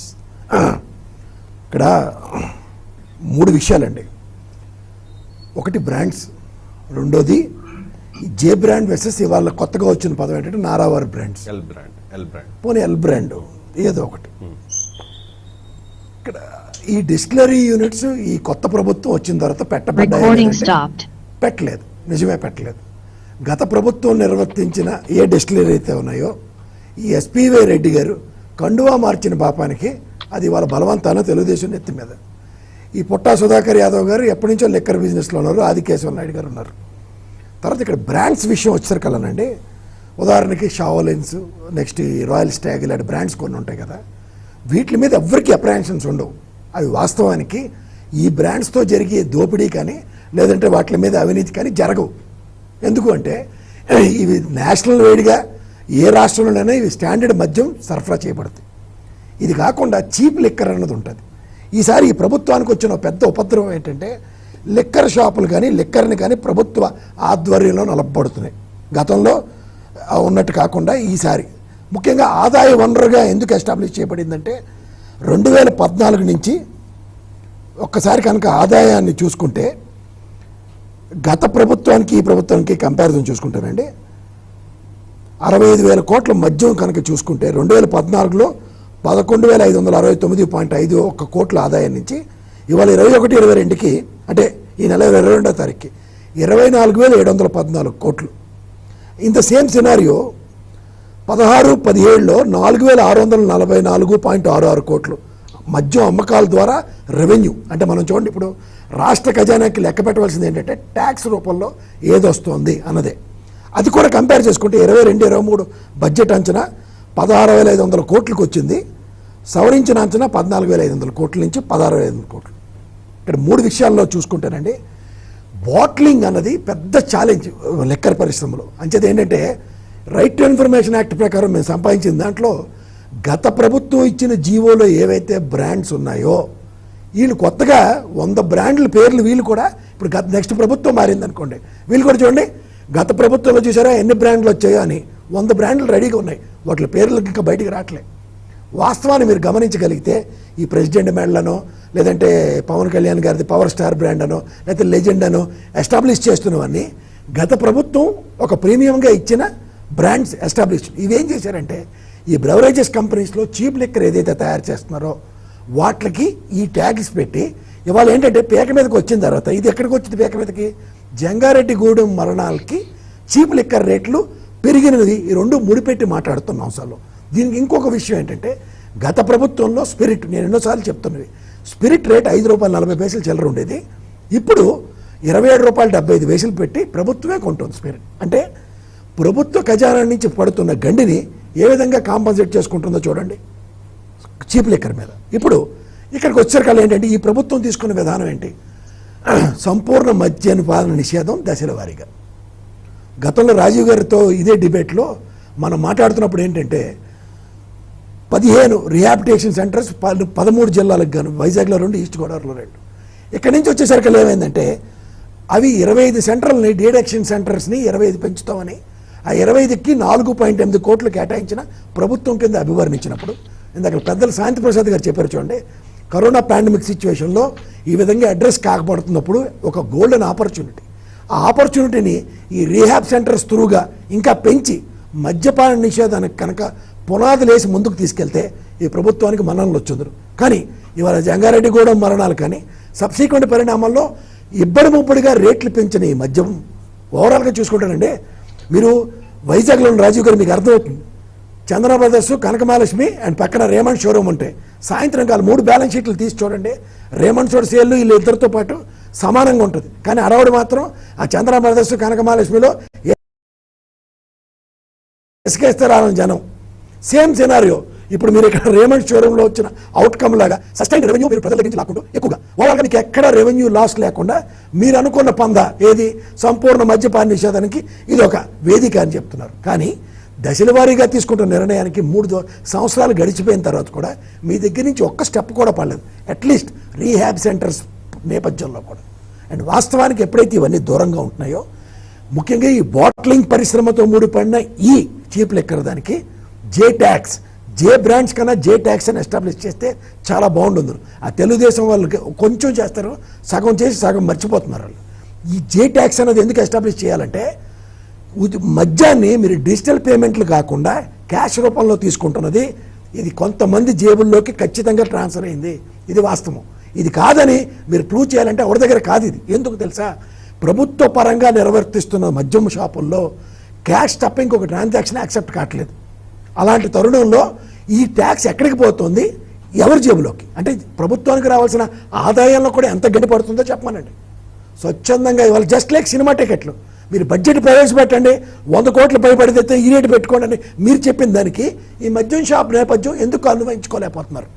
ఇప్పుడు ఆర్టీసీలో మీకు విషయం తెలుసునండి, ప్రభుత్వ పరంగా ప్రింటింగ్ అండ్ స్టేషనరీ దగ్గర నుంచి, అందుకే అది అనుబంధ సంస్థ కింద ఎస్టాబ్లిష్ అవుతుంది, టిక్కెట్లు ముద్రించి ఆర్టీసీకి అందజేస్తారు. ఆ రెవెన్యూ ఆర్టీసీ పేబ్యాక్ చేయాలి గవర్నమెంట్కి. అంచేది ఇవాళ మీరు డిజిటల్ పెట్టండి, లేదంటే టికెట్ అమ్మిన రెవెన్యూని కానీ డిపోలతో సైతం లెక్కలు వస్తాయి. ఇవన్నీ ఎలా ఉంటాయంటే చెప్పడానికి వినడానికి చాలా బాగుంటుంది, ఆచరించినప్పుడు అందుకే గాంధీ సూత్రాలు అంటారు, ఆచరించడానికి బాగుంటుంది. ఇవాళ 70 సంవత్సరాల తర్వాత గ్రామ స్వరాజ్యం గురించి ప్రతి ఒళ్ళు మాట్లాడతారు, సచివాలయాలు గట్టి. దీనికన్నా ముందు జరిగిన పరిణామాలు ఎవరు మాట్లాడరు. ఇవాళ మీరు గ్రామ స్వరాజ్యం ఇవాళ తీసుకురావడానికి పునాదులు పడి నువ్వు మర్చిపోయి ఇవాళ స్లాబ్లు వేసారు కాబట్టి ఇవే గ్రామ స్వరాజ్యం అంటే ఏం చెప్పాలో ఎవరి దగ్గర సమాధానం ఉండదు. ఇలాగే వాస్తవానికి దగ్గరగా ఉన్న ఏ అంశం అయినా సరే ఈ డిస్టిలరీ యూనిట్స్ మీరు చెప్తున్న ఒకే ఒక అడ్వాంటేజ్ పాయింట్ ఏంటంటే కొత్త డిస్టిలరీ యూనిట్లు రాలేదు. రెండోది ఇవన్నీ గత ప్రభుత్వంలో చాలా తెలుగుదేశం వాళ్ళ ఆయల్లో నడుస్తున్నవే, నిజంగానే అందరూ ఒప్పుకుంటాం. కానీ ఈ చీప్ లిక్కర్ నేపథ్యం ఇందాక నేను చెప్పాను చూడండి, స్పిరిట్ రేట్లు ఇవన్నీ వీటి మీద ప్రభుత్వం నియంత్రణ ఉంటుంది. అందుకనే ఇవి ఎక్కడికైనా సరే దేశమంతా నడుస్తున్న బ్రాండ్లు వెసెస్ ఆయా రాష్ట్రంలో నిర్వర్తిస్తున్న బ్రాండ్లు, వీటికి వెలాడిటీ రెస్పెక్ట్ టు అదర్ స్టేట్స్లో ఎంత ఉన్నది అన్నది కనుక ఎస్టాబ్లిష్ చేసుకోగలిగితే దీని మీద బెంజినోక్యులిన్ అని ఒక రసాయన పదార్థంతో వచ్చే రిప్రికేషన్స్ ఈ చీప్ లిక్కర్ మీద విపరీతంగా ఉంటున్నాయి. వీటి నేపథ్యంలో దీని మీద టెస్టింగ్కి మీరు చెప్తున్న ఎస్సీబీ కానీ ఇవాళ జంగారెడ్డిగూడెంలో మీ సంబంధిత మంత్రి గారు వెళ్ళి అక్కడ హాస్పిటల్ని సందర్శించిన విధానం, తర్వాత అక్కడ 1000 టన్నుల్లో ఉన్న బెల్లం ఓటుల్ని విధ్వంసం చేసిన విధానం చూసుకుంటే ప్రభుత్వ బాధ్యతని మర్చిపోయి ముఖ్యమంత్రి గారు పోస్ట్ మార్టం రిపోర్ట్ కూడా కనీసం గ్రౌండ్ రిపోర్ట్ కూడా రాకుండా ఒక బయాస్డ్ స్టేట్మెంట్ ఇవ్వడం, ఇది లీడ్ టు సంథింగ్ ఎల్స్. ఆ లీడ్ టు సంథింగ్ ఎల్స్ని ఎలా అడ్రస్ చేస్తున్నారంటే ఇవాళ దాన్ని మళ్ళీ కప్పిపుచ్చుకోవడానికి ఇవి తెలుగుదేశం ఆయిల్లో వచ్చిన బ్రాండ్సే. నేను కాదంటలే, ఇవి ఖచ్చితంగా తెలుగుదేశం ఆయిల్లో వచ్చిన బ్రాండ్సే. ఇప్పుడు నేను మళ్ళీ మీకు చెప్తున్నాను రాజీవ్ గారు, రైట్ టు ఇన్ఫర్మేషన్ యాక్ట్ ప్రకారం మీరు పొందగలిగితే 116 బ్రాండ్లు కొత్త బ్రాండ్లు రిజిస్టర్ అయ్యి ఉన్నాయి. వీటికి నేను మళ్ళీ చెప్తున్నాను, బాట్లింగ్ పరిశ్రమతోనూ సంబంధిత వీటితోనూ అడ్వాంటేజ్ రావాలి. ఇప్పుడు గత ప్రభుత్వం అది ఎక్స్టెన్షన్ ఇచ్చినా సరే ఇవాళ మీకు అనుసంధానించుకోవడానికి వెసులుబాటు దొరికింది. ఇప్పుడు ఏమవుతాయి అవి గత ప్రభుత్వం ఇచ్చిన దాంట్లో మీరు ఎస్టాబ్లిష్ అయినా సరే ఇవాళ మీరు వాడుతున్న స్పిరిట్ పర్సంటేజెస్ మీరు నిర్ణయించిన రేట్లు, దిస్ లీడ్స్ టు రిప్రికేషన్స్. ఈ రిప్రికేషన్స్ మీరు అడ్రస్ చేయవలసిన బాధ్యత ఉంటుంది. తర్వాత చీప్ లెక్కరు రేటు పెరిగిన కారణంగా ఇవాళ నాటుసారా అన్నది గణనీయంగా రాష్ట్రం అంతా ఎబ్బడముబ్బడిగా ఉత్పత్తి చేసే పరిస్థితులు కల్పించబడ్డాయి. కానీ ఇది 70 సంవత్సరాల స్వతంత్రం వచ్చిన దగ్గర నుంచి ఈ రోజు దాకా కూడా అది ఆదివాసుల యొక్క నిజ జీవితంలో పార్ట్ అండ్ పార్సల్గా ఈ రోజుకు ఉంటున్నాయి. ఈ మరణాలు సహజమే, కానీ ఇలాంటి మరణాలు సంభవించినప్పుడు ప్రభుత్వపరమైన బాధ్యత ఉంటుంది. నిన్న చూడండి ఇక్కడ తెలంగాణలో ఆ గొడవల్లో కాలిపోయి చనిపోయిన వాళ్ళ గురించి స్వచ్ఛందంగా కేంద్ర రాష్ట్ర ప్రభుత్వాలు ఎందుకు ఎక్స్గ్రేషియా అనౌన్స్ చేయబడ్డాయి? కారణం ఏంటంటే బాధ్యత. ఒక ఎరోనియస్ సర్కమ్స్టాన్సెస్లో జరిగిన వాటికి ప్రభుత్వం బాధ్యత వహిస్తుంది. ఎందుకంటే పెద్ద దిక్కు తండ్రి స్థానంలో ఉన్న ముఖ్యమంత్రి కాబట్టి. సో దీని మీద ఏమవుతుందంటే ఇవాళ తెలుగుదేశం వాళ్ళు ఇచ్చి ₹1,00,000 ఇచ్చినా, లేకపోతే జనసేన వాళ్ళు వెళ్ళి ₹50 ఇచ్చినా, కొంతమంది స్వచ్ఛందంగా జనసేన నుంచి వెళ్ళి ₹1,00,000 ఇచ్చినా సరే దీనికి వాస్తవానికి దగ్గరగా ప్రభుత్వ పరంగా ఎలా ఆదుకోబడతారు అన్నదే పెద్ద చర్చనీయాంశం అవుతుంది. కానీ వాళ్ళేదో వాళ్ళ వెసులుబాటు కోసం వెళ్ళినట్టు కానే కాదు. మీరు అన్నట్టు ఆ 30 మరణాల్లో 10-15 సహజ మరణాలు ఉండొచ్చు, కానీ నాటుసారా వల్ల తీవ్ర ప్రభావానికి గురి 15 మంది ప్రాణాలకి ప్రభుత్వపరమైన చర్యల్ని మీరు ఎస్టాబ్లిష్ చేయగలిగితే ఇవాళ ఈ డిబేట్లకు కానీ లేదా ప్రజలకి యొక్క దీని విషయాలు కానీ చర్చనీయాంశాలు కాకుండా ఎక్కడికక్కడ జస్టిఫై అవుతాయి. ఇవాళ మీరు ప్రతి పథకానికి ముడిపెడుతూ ఇవాళ బ్రెవరేజ్ కార్పొరేషన్స్ త్రూగా మీరు తీసుకుంటున్న లోన్స్, పార్లమెంటు సాక్షిగా నిర్మలా సీతారామన్ గారు అనౌన్స్ చేసింది అమ్మఒడి పథకానికి ఉచిత విద్యుత్కి ఏ విధంగా రాష్ట్ర ఖజానా నుంచి డబ్బులు పోతున్నాయంటే, మీరు నిన్న కాక మొన్న అనౌన్స్ చేసిన ఎంప్లాయీస్ ధర్నాలో గత ప్రభుత్వం 89% శాలరీస్ ఇస్తుంటే మీరు 111% ఇస్తున్నప్పుడు మీకు రెవెన్యూ ఎక్కడి నుంచి వస్తుంది అంటే ఖచ్చితంగా ఎబ్బడముబ్బడిగా పెంచిన ఆదాయ వనరుగా క్రియేట్ చేయబడిన ఈ మద్యం నుంచే అనేది ఎస్టాబ్లిష్ అవుతున్నప్పుడు దీన్ని ఇంకే విధంగా మీరు పరిగణిస్తారో జస్టిఫై చేయవలసిన బాధ్యత ప్రభుత్వ పరంగా మీ మీద ఉంటుంది. రాజీవ్ గారు. రైట్, రాజు గారు మీరు ఆన్సర్ చేసే ముందు ఒకసారి శాంతి ప్రసాద్ గారు రెస్పాండ్ అవుతారు. శాంతి ప్రసాద్ గారు. మా సోదరుడు మమ్మల్ని చక్కగా ప్రశ్నించాడు. ఆ ప్రశ్నించినందుకు ధన్యవాదాలు. ఎందుకంటే ప్రజలకు కూడా సమాధానాలు తెలియాలి. మా సోదరు ప్రశ్నించింది ఏంటంటే కరోనా సమయంలో మద్యం దొరక శానిటైజర్ తాగడం చూసాం. శానిటైజర్ తాగాడని చెప్పేసి ఆ ఇంట్లో వాళ్ళు ఎవడన్నా బాబు జగన్ రెడ్డి గారు మా ఆయన శానిటైజర్ తాగుతాడు మీరు వచ్చి మందు ఇవ్వండి అని అడిగారని చెప్పేసి మీరు ఏమైనా ఇచ్చారా? ఈ తెరలేపారా? మద్యం హెల్త్ డ్రింక్ అన్న మంత్రి ఎందుకు ఖండించలేదు? ఎవడో అజ్ఞానంతో ఎవడో ఏదో స్టేట్మెంట్ ఇస్తే దాన్ని మేము ఖండించాలా? ఆ తర్వాత దాని పరిణామాలు ఏంటో మీరు చూశారుగా. అప్పుడు ఎక్కడున్నాడు ఆయన? ప్రజలు చూస్తారు. నువ్వు మాట్లాడినా నేను మాట్లాడి ప్రతిదీ ప్రజలు గమనిస్తారు, మైండ్ లో పెట్టుకుంటారు. ఏ సమయంలో సమాధానం చెప్పా ఆ రకంగా సమాధానం చెప్తారు. దానికి అది సమాధానం. సోము వీర్రాజు మందు ధరలపై మాట్లాడినప్పుడు పవన్ కళ్యాణ్ ఎందుకు మాట్లాడలేదు? సోము వీర్రాజు మాట్లాడింది మందు ధరలపై కానీ మందు వారుణ వాహిలో ప్రవహిస్తామని చెప్పింది కాదు. తర్వాత మళ్ళీ ఎప్పుడైతే ప్రజల నుంచి విమర్శలు వచ్చినాయో వాళ్లే వెనక్కి తగ్గారు. మన ప్రత్యేక ఖండించాల్సిన అవసరంలా. ఎవరైతే స్టేట్మెంట్ ఇచ్చారో మళ్ళీ వాళ్ళే వెనక్కి తగ్గారు. వాళ్ళు దాన్ని కవర్ చేసుకోలేక ఇబ్బందులు పడ్డారు. బ్రాండ్లు చాలా అద్భుతమైన మాట మటుకు మా సోదరుడు తెలిసి మాట్లాడితే అది స్లిప్ అది టంగో తెలియదు. కానీ బ్రాండ్లు మారిస్తే తాగుడు తగ్గుతుందనో ధరలు పెంచితే తాగుడు తగ్గుతుందో ఎందుకు అనుకోరు మీరు అని. అసలు ఏం మాట్లాడుతున్నాం సార్? డిబేట్ లో మాట్లాడుతున్నాం, సురకొండ మాట్లాడుతున్నామా లేదా?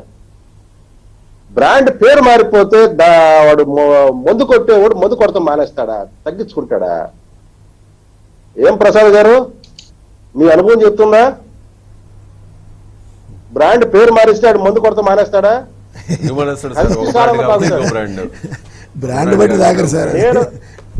నేను ఢిల్లీ యూనివర్సిటీలో LLM చేరిన రోజుల్లో 91లో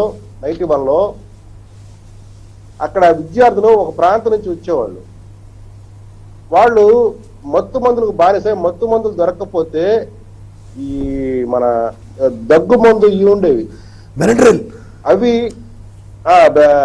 బెనడ్రిల్ లేకపోతే మన ఇంకు ఇరేజర్ చేసే వైట్నర్స్ అవి లాట్లో కొని తాగేసేవాళ్ళు. అది మనిషి యొక్క మనస్తత్వం. మీరు బ్రాండ్ మార్చారు, మా జగన్ రెడ్డి కొత్త బ్రాండ్ తెచ్చాడని చెప్పి మందు కొరత వాడని మానేశాడా? మరి ఆ లెక్కనైతే మీరు లిక్కర్ అమ్మకాలు పెరిగినాయా తగ్గినాయా? ఆదాయం పెరిగిందా తగ్గిందా? అమ్మకాలు తగ్గితే ఆటోమేటిక్ ఆదాయం తగ్గాలి కదా. అమ్మకాలు తగ్గి విలోమానుపాతం కనపడుతుంది ఇక్కడ. అమ్మకాలు తగ్గితే ఆదాయం పెరగడం అనేది మొట్టమొదటిసారి ఈ ప్రభుత్వం చూస్తున్నాం. ఎక్కడైనా అమ్మకాలు తగ్గితే ఆదాయాలు తగ్గాలి. దానికి వీళ్ళేం కారణం చెప్తాం, మేము ధరలు పెంచడం వల్ల మేము అది ప్రజలకు దూరం చేసామన్నారు. మరి పెంచిన వాళ్ళు అదే కన్సిస్టెన్సీలో ఉండకుండా ఎవరు అడిగారో మీరు ధరలు తగ్గించారు? ఎందుకు తగ్గించారు అంటే మళ్ళీ మధ్యాహ్నం కొనసాగించమనా? ఇక్కడ మా సోదరుడు ఒక చక్కటి మాట అడిగాడు, జంగారెడ్డి మరణాలు ఏ అంశం ప్రకారం కల్తీ మద్యం అంటారు? నేను చెప్పలా, మీ ప్రభుత్వ ఉద్యోగి జంగారెడ్డిగూడెం ఆర్డీఓ ప్రసన్న లక్ష్మి గారు ఇచ్చిన స్టేట్మెంట్ 3 మరణాలు కల్తీ సారా వల్ల జరిగినాయి. సార్ మనకు అనుభవాలు చెప్తున్నాయి గతంలో నుంచి ఇప్పటి వరకు కూడాను. ఏ ప్రభుత్వం కూడాను తప్పు జరిగిందంటే వెంటనే కూడా సిద్ధపడదు. ఒకవేళ అక్కడ ఒక 10 మరణాలు జరిగితే 10 జరగలేదు 2 జరిగినాయి అంటారు, అంత జరగలేదు ఇంతే జరిగిందంటారు. అంటే టిప్ ఆఫ్ ద ఐస్బర్గ్. అక్కడ 3 మరణాలు జరిగినాయని ఆర్డీఓ ప్రసన్న లక్ష్మి గారే స్టేట్మెంట్ ఇచ్చిన తర్వాత ముఖ్యమంత్రి హోదాలో ఉన్న వ్యక్తి అసలు సహజ మరణాలను ఏ రకంగా చెప్తాడు? అందుబాటులో ఉండి దగ్గరగా ఉండి చూసే అధికారి ఇచ్చిన స్టేట్మెంట్ కాంట్రడిక్ట్ చేస్తూ ఏ రకంగా స్టేట్మెంట్ ఇస్తారు ముఖ్యమంత్రి గారు పూర్తి సమాచారం సేకరించకుండా? నాకు ఇంకొక అనుమానం, అసలు అదే సమయంలో ఎన్ని మద్యం కల్తీ సారాల మీద వీళ్ళు దాడులు చేసి జిల్లా వైజ్ గా 10వ తారీఖు నుంచి 14వ తారీఖు మధ్యలో మీరు చూస్తే ఈ బెల్లం ఓటలు అసలు కల్తీ సారా అనేది మా తయారు కావట్లేదు అన్నప్పుడు ఇన్ని ఓటలు ఎస్సీబీ వాళ్ళు ఎట్లా పగలగొట్టారు? అసలు మీకు డిపార్ట్మెంట్ యొక్క నామకరణం ఏంటి? ఎక్సైజ్ అండ్ ప్రొహిబిషన్ అండ్ ఎక్సైజా? ఇప్పుడు ఎస్సీబీ అండి. ఫస్ట్ మూటో ఇప్పుడు దాని ప్లేస్ లో ఎస్సీబీ ఉంది. ఎస్సీబీ అనేది డిపార్ట్మెంట్ ఇది సార్. వాళ్ళ అందులో wing prohibition and excise department. Prohibition మీ ప్రాథమికంగా కావాలా? అసలు మీ లక్ష్యము మీ నవరత్నాల్లో భాగమే ప్రొహిబిషన్, అది కూడా దశల వారి. మీరు ఏ దశలో మీరు తగ్గించారు? మందు షాపులు తగ్గించామన్నారు, ఉత్తమం. మీకు భుజికిట్లు తగిలిస్తాం మేము. మరి ఆదాయం ఏ రకంగా పెరుగుతుంది? మీరు ఈ కరోనా సమయంలో కుదేలైపోయిన కుటుంబాలకు 1,20,000 కోట్లు ఇచ్చామంటున్నారు కదా, పేదలు ఆదుకుంటున్నామన్నారు కదా. డబ్బున్నోడి దగ్గర 100 కాదు 1000 పెట్టి లాక్కోండి, ఎవడు కాదండి. ఆ ప్రీమియం బ్రాండ్ తీసుకురండి, వాడు 1000 కాదు 10,000 పెట్టుకోండి. తాగితే తాగుతాడు, చస్తే చేస్తాడు, వాడు మాకు సంబంధం లేదు. కానీ ఇక్కడ పేదవారి గురించి కదా మీరు మాట్లాడుతుంది, మేము మాట్లాడుతుంది. వాడు ఎక్కడి నుంచి డబ్బు తెస్తాడు? అంటే నువ్వు నవరత్నాల ద్వారా ఇచ్చి మళ్ళీ ఆడ నవరంధ్రాలు పూడుస్తున్నావా? ఏంటి మీ ప్రభుత్వ విధానం? నిన్న ముఖ్యమంత్రి చెప్పాలనుకున్నది ఏంటి? ఎవరైనా సరే మద్యం మీద వచ్చే ఆదాయంతో మేము మా ప్రభుత్వం నడపమని చెప్పాలా. మా సోదరుడు చాలా తెలివిగా దాన్ని కవరింగ్ ఇచ్చుకొని ట్రై చేశాడు, కానీ అది అతకదు. ప్రజల్లోకి వాస్తవం వెళ్ళిపోయింది. ఈ ఆదాయం లేకపోతే ఈ ప్రభుత్వానికి ఆదాయం లేదు. అసలు కరోనా సమయంలో మీరు ఎందుకు తెచ్చారు? ఎవరు మీకు రిప్రజెంటేషన్ ఇచ్చారు? ఏ తాగుబోతుల సంఘం, ఏ రిజిస్టర్ తాగుబోతుల సంఘం మిమ్మల్ని రిప్రజెంటేషన్ ఇచ్చి సారా కానీ లేకపోతే మందు కానీ విడుదల చేయమని అడిగింది?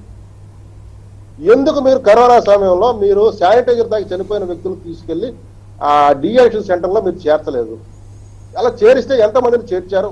ఒక ప్రకటన చేయగలరా మీరు? ఇవన్నీ మీరు చేయకుండా ఏదో మాట్లాడేస్తాము, ఏదో చెప్పేస్తాము, ఏదో కలరింగ్ ఇస్తాము, ప్రజలు నమ్మేస్తారు అంటే కుదరదు. ఇక్కడ రెండోది, అసలు యథా రాజా తదా ప్రజ అన్నట్టుగా ఒక సామెత ఉంటుంది. అట్లాగే యథా ప్రభుత్వ నేతలు తదా ప్రభుత్వ ఉద్యోగులు. ఎవరంటే ఒక IAS officer, senior IAS officer case పెడతారంటాడు ఒక ఎంపీ మీద. ఏమాత్రం లీగల్ పరిజ్ఞానం ఉందా? లీగల్ పరిజ్ఞానం ఏమాత్రం ఉందా? పెట్టమని కేసు చూస్తాను. హైకోర్టుకు పోతే ఎటువంటి వాదన పడితే చూస్తాం. ఎందుకంటే అతను తగ్గే మనిషి కాదు, వీళ్ళు తగ్గేవాళ్ళు కాదు. పెట్టమని కేసు. ప్రధానమంత్రికి ఒక ప్రభుత్వ ప్రజాప్రతినిధిగా తన దృష్టికి వచ్చిన సమస్యని ప్రధానమంత్రికి లేఖ రాస్తే అది నీ ప్రభుత్వాన్ని విమర్శించినట్లు ఎట్లా అవుతుంది? అసలు మద్యం అనే దానికి ఒక ఇండివిజువల్ ఐడెంటిటీ ఉందా? దానికి పరువు నష్టం ఉంటుందా? అసలు మద్యానికి పరువు నష్టం ఉంటుందా? ఏ బేసిస్ లో అతను ఆ స్టేట్మెంట్ ఇస్తాడు? అంటే ఎవరి కళ్ళల్లో ఆనందం చూడటం కోసం ఆ స్టేట్మెంట్ ఇచ్చాడు? ఇవన్నీ ఒక తప్పు చేసి దాన్ని సరిదిద్దుకోవడం 10 తప్పులా కనబడింది. జంగారెడ్డి గుడి మరణాల్లో ఆ రోజు ముఖ్యమంత్రి గారు హుందాగా అక్కడ మరణాలు జరిగిన మాట వాస్తవం. అయితే సహజ మరణాలా అసహజ మరణాలా ప్రభుత్వం దాని మీద విచారణ చేస్తుంది. మీకు ఏ విచారణ కావాలా? ఆర్డీఓ విచారణ కావాలా? న్యాయ విచారణ కావాలా? లేదు ఇంకేదైనా ఇతరత్ర విచారణ కావాలి? సిబిఐ విచారణ కావాలా? మీరు ఏ విచారణ అంటే, ఎందుకంటే వీరికి ఆదర్శం రాజశేఖర రెడ్డి కదా. ఆనాడు రాజశేఖర రెడ్డి ఏమన్నా కూడా ఏ ఆరోపణ వచ్చినా వెంటనే దానికి ఒక కమిటీగానో లేకపోతే ఒక విచారణ సంఘం వేసేవాడు. ప్రతిపక్షాల తర్వాత ఆ రకంగా ముందుకు ఏంటో బయటకు వస్తాయి. రైట్ అండి. మాణిక్రావు గారు, వాస్తవాలు బయటకు వచ్చి ఈ ప్రభుత్వానికి కూడా చక్కటి పేరు వచ్చేది కదా. అదే సార్, ఇంత అనుమానాలు దారి వచ్చేది కదా కదా. అవునండి, అవును. ఆ బాధిత కుటుంబాలకు కూడా కాస్త ఎక్స్క్రేషియా అయినా వచ్చేది కదా, చిన్న చిన్న కుటుంబాలు ఊరట వచ్చేది కదా. అవునండి, గుర్తించాలి కదా. కనీసం ఆ 3 కుటుంబాలకు ఇచ్చారా రాష్ట్ర ప్రభుత్వం ఎక్స్క్రేషియా? ఇస్తే తప్పు ఒప్పుకున్నట్టే కదా, ఇస్తే తప్పు ఒప్పుకున్నట్టే కదా, అందుకే ఇవ్వలేదేమో. రైట్. మాణిక్రావు గారు. రవి గారు, ఇప్పుడు తప్పు జరిగినప్పుడు తప్పు ఒప్పుకుంటే కూడా పెద్దగా తప్పు లేదు. ఇప్పుడు జగన్మోహన్ రెడ్డి గారే ఖాయించలేదు కదా. వాళ్ళు చెప్పే ప్రకారం ప్రభుత్వ ఉద్యోగస్తులు ఉంటారు, వాళ్ళు చేయాల్సిన పని చేయలేదు. లేకపోతే వైసీపీ నాయకులు కనుక ఏమన్నా దాంట్లో ఉంటే పార్టీతో సంబంధం లేకుండా, మతంతో సంబంధం లేకుండా, కులంతో సంబంధం లేకుండా మేము చేస్తామనే మాటలు ఇలా ఉన్నాయి కదా జనరల్ గానే. ఆ విధంగానే చేయొచ్చు కూడా. ఈ రోజు అసెంబ్లీలో ముఖ్యమంత్రి గారు భేషజాలకు వెళ్ళినట్టుగా చాలా స్పష్టంగా మనకు కనపడతా ఉంది. ఆ మరణాల విషయంలోనే ఆయన అంత దానికి వెళ్ళకూడదు. నిజంగానే రాష్ట్ర వ్యాప్తంగా అక్కడ ఎటు ఉన్నటువంటి ఎక్సైజ్ అధికారులు ఎటు ఆ నాటుసారా బట్టీల మీద దాడులు చేస్తారు, అక్కడ ఉన్నటువంటి వాళ్ళ మీద దాడులు చేస్తారు. ఇవన్నీ జరిగాయి, జనరల్ గానే జరుగుతారే ఉంటాయి. కానీ ఇలాంటి సందర్భం వచ్చినప్పుడు కూడా ముఖ్యమంత్రి వాటిని కాపాడుకునే విధంగా మాట్లాడడమే అనేకమైనటువంటి విషయాలకు తావిస్తుంది. మీరు కనుక చూస్తే ఈ ఏదైతే ఇప్పుడు వస్తున్నటువంటి ఇబ్బడి ముబ్బడిగా ఉన్నటువంటి బ్రాండ్లు కానివ్వండి, లేకపోతే వాటిల్లో విష రసాయనాలు ఉండటం కానీ, ఇవన్నీ కనుక చూస్తా ఉంటే ఆ రేట్లు పెంచడంతో పాటు వీటికి అలవాటు పడ్డారనేది స్పష్టంగా అర్థమైన తర్వాత స్థానికంగా కూడా ఇవన్నీ కూడా అక్కడ ఉన్నటువంటి నేతల యొక్క దీంతో అవి ముందుకెళ్తున్నట్టు చాలా మంది స్పష్టంగా అర్థమవుతా ఉంది. ఇప్పటికైనా ముఖ్యమంత్రి గారు ఇంకొక విషయం కూడా మాట్లాడాలి. మీకు ఆదాయ వనరులు ఎక్కడెక్కడి నుంచి ఏమేమి వస్తున్నాయి కూడా ఇది చెప్పాలి. నాకు మద్యం మీదే ఆదాయం వస్తుంది, మద్యం తప్ప ఇంకొకటి లేదు, మద్యంతో నేను అమ్మఒడి ఇస్తున్నాను, మద్యంతో విద్యా దీవెన ఇస్తున్నాను, మద్యంతో ఇంకొకటి ఇస్తున్నాను అనేది చాలా దారుణమైంది. ఇది వాస్తవానికి తెలుగుదేశం పార్టీ కానీ ఈ రాష్ట్రంలో ఉన్నటువంటి ప్రతిపక్షాన్ని కూడా చెబుతా ఉన్నాయి. మద్యం తప్ప ఈ ప్రభుత్వానికి ఆదాయ వనరు లేదు, మద్యాన్ని విపరీతంగా ఇచ్చేస్తా ఉన్నారు. దానివల్ల ఎక్సైజ్ పన్ను ఎంత వస్తుందో కూడా ఇప్పుడు లెక్కతో కూడా సహా చెప్పారు. గతంలో దాదాపు 6,000కి మించి ఉండకపోతే ఇప్పుడు 16,500 కోట్లు వచ్చేటువంటి పరిస్థితి కనపడతా ఉంది. అందరికీ అర్థమవుతా ఉంది. చాలా చిన్న లాజిక్. రేట్లు పెంచకుండా, లేకపోతే వాకింగ్ స్టోర్స్ పెంచకుండా ఇవన్నీ కూడా ఎట్లా వస్తుంది? కాబట్టి అసెంబ్లీలో ప్రతిపక్షాల గొంతులు నొక్కటం కాకుండా బయటకు వచ్చిన తర్వాత ప్రజలను చైతన్యం చేసే విధంగా వాళ్ళు వెళ్తా ఉంటే వాళ్ళ మీద తప్పుడు కేసులు పెట్టి పోలీస్ స్టేషన్ లో పెట్టి ఇబ్బందులు పెట్టడం లాంటివి కాకుండా, ముఖ్యమంత్రి కూడా అపహాస్యం చేసే విధంగా అసెంబ్లీని మార్చడం కాకుండా, భజన చేయించుకోవటం కాకుండా, ఏంటి అసలు నాకు అర్థం కాదు. ఈశ్వర, అసలు ఆ దేవా నువ్వు గనక లేకపోతే నా జీవితం ఉండదని ఒక అతను చెప్తాడు. ఎక్సైజ్ శాఖ మంత్రి నిన్న వాస్తవానికి నాకు తెలియదండి. ఎక్సైజ్ శాఖ మంత్రి నేను ఎవరో అనుకుంటా ఉన్నా, నారాయణ స్వామి గారేనంట. ఆయనైతే ఆ మున్న పురాణం ఎత్తాడు. అక్కడ వాస్తవంగా చెప్పాలి, అసెంబ్లీలో మీరు చెప్పాలి, ఇగో ఈ పద్ధతిలో ఉన్నాయి, ఈ పద్ధతిలో ఉన్నాయి, ఇంత ఆదాయం వస్తుంది, ఈ పరిస్థితిలో ఉన్నామని చెప్పండి, ప్రజల్ని కన్విన్స్ చేయండి. లేకపోతే ఇంకేదైనా మార్గం ఉంటే చెప్పండి. ఆయన మున్న పురాణం ఎత్తుకున్నాడు. అసెంబ్లీలో ఏ భాష వాడుతున్నా అదేమంటే వైసీపీకి సంబంధించినటువంటి నాయకులు డిబేట్ లోకి వచ్చి కూర్చున్నప్పుడు కూడా మీకు 23కే పరిమితం అయింది అంటే, మేము కనుక అసలు మాట్లాడకపోతే మొత్తం మీకే వస్తాయనే, మొత్తం సీట్లు వస్తాయనే, ప్రతిపక్షాలు ఎవరు మాట్లాడొద్దా, ప్రతిపక్షాలు ఏం ప్రశ్నించొద్దా? మీకు ఆదాయ వనరులు బోర్డెన్ ఉన్నాయి, అమరావతి ఉంది, అమరావతి మీద ఆదాయ వనరులు చేయొచ్చు, పోలవరాన్ని తొందరగా పూర్తి చేసి వ్యవసాయాన్ని పెంచొచ్చు, రాష్ట్రంలో అనేకమైనటువంటి పెట్టుబడులు తీసుకొచ్చి పరిశ్రమలు కట్టొచ్చు, ఆదాయ వనరులు పెంచండి. అసలు పర్మనెంట్ ఆదాయ వనరు ఇది ఉంది అని మీరు చెప్పండి. మద్యం చెప్పినట్టుగానే అసెంబ్లీలో ఈ రోజు మీ ముఖ్యమంత్రి గారితో చెప్పించండి, ఇదిగో ఈ పద్ధతిలో మనకు ఆదాయ వనరులు వస్తున్నాయి అని. మీరు రేట్లు పెంచింది ఒకటి, ఏది నిత్యావసర సరుకులకు రేట్లు పెంచింది ఒకటి, మద్యం ఒకటి, ఈ పన్నులు. లేకపోతే అంతకుముందు అనకూడదు, పెద్దలు ఉన్నారు, అంతకుముందు శూద్రుల మీద, వృక్షజాల మీద, శిరోజాల మీద వేసేవాళ్ళు, వృక్షజాల సైజు ఆ విధంగా వేస్తా ఉన్నారు. ఇప్పుడు ఇది సరైనటువంటి పద్ధతి కాదు. ఎదురుదాడి ఆపండి, ఎదురుదాడి ఆపి ప్రజలకి క్షమాపణ చెప్పి సహజ మరణాలు కదా ఇప్పటికైనా వెళ్ళండి. మీరు ఇప్పటికైనా అక్కడికి వెళ్ళి వాళ్ళు కనీసం ఓదార్చండి. మీకు ఓట్లేసిన వాళ్ళండి, పేద ప్రజలు, ఈ రాష్ట్ర ప్రజలు ఓట్లేసినటువంటి వాళ్ళు, ఇప్పటికైనా వాళ్ళ మరణాలని అపరాధం చేయకుండా వెళ్ళి పలకరించండి. రైట్ అండి. కేఎస్ ప్రసాద్ గారు కంక్లూడ్ చేస్తూ ఏం చెప్తారు? ఓకే, ఒకవైపు మద్యం విషయంలో జరుగుతున్న ఈ తతంగం, ఈ రచ్చ అంతా, చర్చ అంతా చూస్తూ ఉన్నాం కదా. ఇప్పుడు నిరసన తెలపడానికి ఒక పద్ధతి అనేది ఉంటుంది. అది ఏంటంటే రోడ్డు మీద వెళుతూ ఉన్నప్పుడు అర్ధనగ్న ప్రదర్శనలు, రకరకాల హావభావాలతో, రకరకాల వేషభాషలతో తమ నిరసన వ్యక్తం చేస్తూ ఉంటారు. అలాగే ఈ మద్యం విషయంలో జరుగుతున్న చర్చ సందర్భంగా మన అధికార ప్రతిపక్ష సభ్యులు వాళ్ళ తీరు అసెంబ్లీలో మనం చూసాం. ఒకరు ఈల వేస్తారు, మరొకరు గోల చేస్తారు. తర్వాత నిన్న ఒక ఎమ్మెల్యే అయితే చిడతలు వాయించారు. ఓకే, ఇది ప్రతిపక్ష సభ్యులు. బాధ్యతాయుతమైన మంత్రి పదవిలో ఉన్న ఒక మంత్రి గారు, నారాయణ స్వామి గారు, ఆయన ఎటువంటి వ్యాఖ్యలు చేశారనేది కూడా చూసాం. సో ఏం చెప్పదలుచుకున్నారు ప్రజలకి? ప్రజలు ఏమనుకుంటున్నారంటే వీళ్ళకైనా మనం ఓట్లేసి గెలిపించింది అని చెప్పి తమ పై చేయి సాధించుకోవడానికి అసెంబ్లీని వేదికగా చేసుకుంటూ ఉన్నారు అధికార ప్రతిపక్ష సభ్యులు. సో ప్రజలకు చెప్పాలి, ప్రజల సమస్యలు తీర్చడంలో వాళ్ళ సత్తా ఏంటో చూపించాలి, కానీ అసెంబ్లీలో ఈ రకంగా వ్యవహరించడాన్ని ఏ రకంగా చూస్తారు ప్రసాద్ గారు? విలువలతో కూడిన రాజకీయాలు ఎప్పుడో తిరోధకాలు ఇచ్చారండి. సో దాని గురించి మనం ఎంత తక్కువ చర్చించుకుంటే అంత బెటర్. తర్వాత ప్రజలకు కూడా వాళ్ళకి విజ్ఞత, సంస్కారం, నెక్స్ట్ ఏంటంటే విలువల్ని పరిరక్షిద్దాం అన్న కామన్ సెన్స్ ఎప్పుడో ప్రజలకు కూడా పోయింది. ఇంచేత ఏంటంటే మనం అనవసరంగా మనం ఏదో సత్యశీలులాగా ఇక్కడ కూర్చుని మనం సూక్తి ముక్తాలు చెప్పడానికి అయితే నేనైతే లేను. వాస్తవానికి ప్రజలు గ్రహిస్తారు, లేకపోతే ప్రజలు విలువలు తెలుసుకుంటారు అన్నది ఎప్పుడో అపోహ. పుచ్చలపల్లి సుందరయ్య గారు మానభావులు ఉన్న అసెంబ్లీల్లో చూసిన నేపథ్యాల నుంచి ఇవాళ మనం నేర్చుకుంటుంది ఏంటంటే ఏమీ నేర్చుకోకుండా కొంతమందికి ఏంటంటే if really don't know how to learn అంటే turn the page and learn the work అన్నారు. గత సెషన్స్లో కండక్ట్ అయిన విధానాలను బట్టి కొత్త వాళ్ళు నేర్చుకునే విధానం ఉంటుంది. అలాగే కొత్తగా ఎన్నికైన ఎమ్మెల్యేలకి ఒక తర్ఫీదు ఉంటుంది, దీనికి ఒక అసెంబ్లీకి ఒక నియమాలు ఉంటుంది, దీని ప్రకారం అవన్నీ ఎప్పుడో తిలోదకాలు ఇచ్చారండి. ఇక్కడ ఏంటంటే ఒక వ్యక్తిని హననం చేయడం, ఒక వ్యక్తి మన్నలను పొందడం కోసం ఇంకొక వ్యక్తిని హననం చేయడం అన్న నేపథ్యంలోనే ముందుకు నడుస్తున్నప్పుడు ఇవాళ ఒకళ్ళు విజిలేశారని, ఒకళ్ళు చిడతలు వాయించారని కాకుండా మాట్లాడుతున్న భాష, దానికి బాధ్యత వహించవలసిన స్పీకర్ స్థానంలో ఉన్న వ్యక్తి ఇలాంటి పరుష పదం ఏమైనా ఉంటే రికార్డుల్లోంచి తొలగిస్తాం. ఇంకా చూడండి, ధర్మం 4 పాదాల మీద నడవపోయిన ఒక పాదం మీద నడుస్తుంది అనడానికి ఒక చిన్న ఉదాహరణ చెప్తా. గతంలో ఒక విద్యుత్ శాఖ మంత్రి ఇక్కడ తెలంగాణలో పొరపాటున దొరికిన ఒక పదానికి ముఖ్యమంత్రి స్థాయిలో ఉన్న వ్యక్తి బాధ్యత వహించి అసెంబ్లీకి వచ్చి ఆ పదాన్ని అసెంబ్లీ రికార్డులోంచి తొలగించాడు. కానీ అదే మనిషి అదే భాష మాట్లాడుతున్న నేపథ్యానికి వాళ్ళు ఏమని సమాధానం చెప్తాం?